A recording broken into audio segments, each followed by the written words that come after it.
question. The sources of waste, risk, and variation. Have you identified the sources of all the three? And potential X and the critical ones. I will explain both what is potential X or probable X and the critical X with a simple example. Have you statistically validated the root cause? Because I want to make a change in my process. So your boss is very keen to make sure he makes changes only when there is a real need. So he will ask for the evidence. That's called validation, right? And has the validated factor sufficient to produce the result? A crime has happened. You have found the criminal. Now the question is it the criminal is only one or a group of people are involved? And that's called the sufficiency of factors. If I address a particular factor, is it sufficient for me to jump the gap in performance, or is that I have to work on multiple factor? That's the question that gets answered with this step. No, sufficiency of factors. And have you identified any new risk? FMEA, failure mode and effect analysis, risk mitigation. What is the risk with your old process? What is the risk with your new process?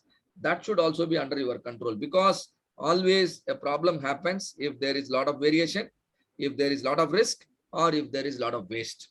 So Six Sigma expects you to work on all the three, or Lean Six Sigma expects you to work on all the three.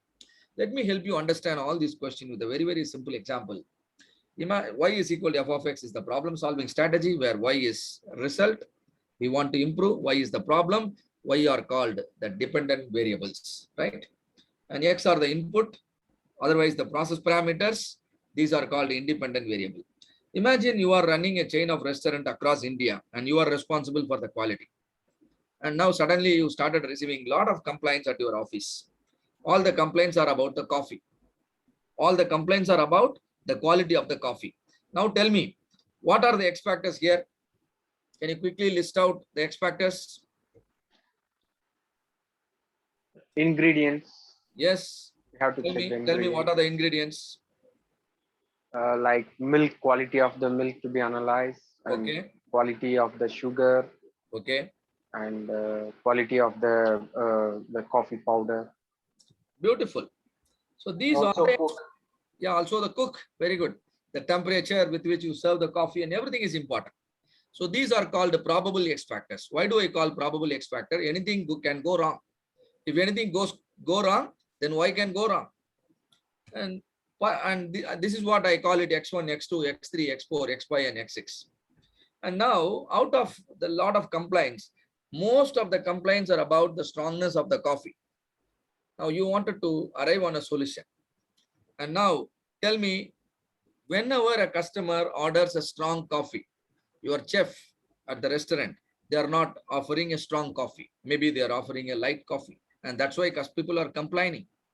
It's not just one or two, and in all the outlets you are getting repeated complaint. And now tell me, which is the critical factor for this problem? The coffee powder. Oh, beautiful. Coffee powder is the critical factor, because this is responsible to the majority of the problem. No, it impacts the strongness of the coffee to a great extent. The factor which has more impact than the other factors is called the critical factor. And what is the advantage of identifying the critical factor? When I work on the critical factor, my problem will get solved. Or I would say the major portion of the problem will get solved if I identify the critical factor.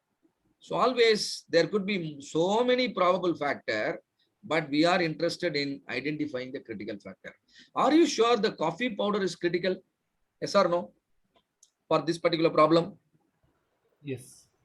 Suppose if you are not sure, suppose you don't know what is a coffee and how the strongness is triggered, you don't know. What will you do? How will you know now? Suppose if you don't know whether coffee powder is really the critical one as far as the strongness is concerned, what will you do? Suppose instead of strong coffee, I will say chicken biryani. Now, what is the role of a particular ingredient in chicken biryani? Now you are confused. Same way, I am producing aluminum casting. There are a lot of quality issues. Blowholes are coming. Now, which is causing the blowhole? Like the coffee powder, now I'm not very sure. So same way, imagine you are not sure about whether the coffee powder is critical or not. How will you understand the criticality? We'll do some experimentation. Am I right? Yes or no? Yeah. Yes. Yes, sir. We'll do some experimentation. You will add some coffee powder and ask somebody to test its strongness. And then, if he says, no, it is not strong, you will increase the coffee powder.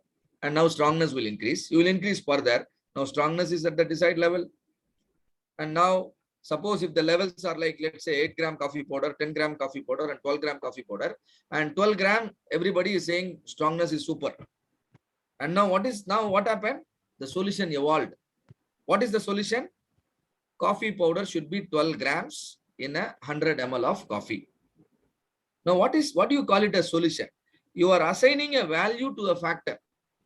Assigning a value to a factor is nothing but the solution. In statistics, we call it treatment. Setting a factor at a particular level is called treatment. And how do you understand the solution? By doing some experimentation. If you do the experimentation, in an exhaustive way, that is called design of experiments. If you do the experiment only to understand the criticality, that is called hypothesis testing. You do only few experiments and understand coffee powder is critical. That is hypothesis testing.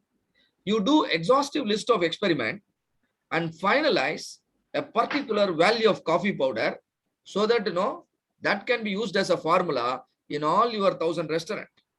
That is called design of experiments, right? So a solution valid in the criticality validation is called hypothesis testing, and solution evolves out of an experimentation, right? Same way, I want sweet coffee, and now the critical factor is sugar. And now when I increase the sugar, what will happen to the sweetness? Will increase or decrease? Increase. This is called a positive correlation. Suppose increase in X makes your Y to decrease. That's called a negative correlation, right? And if you can write an equation between your X3 and Y, that equation is called regression equation. Once the regression equation is written, problem is almost solved.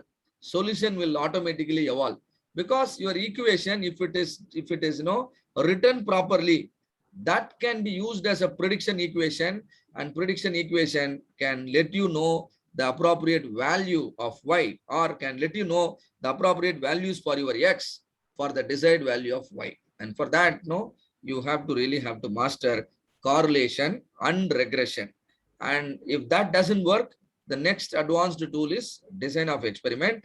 And if you conduct the design of experiments properly, definitely you will come out with a beautiful regression equation, which will help you to understand the problem as well as solve the problem correctly.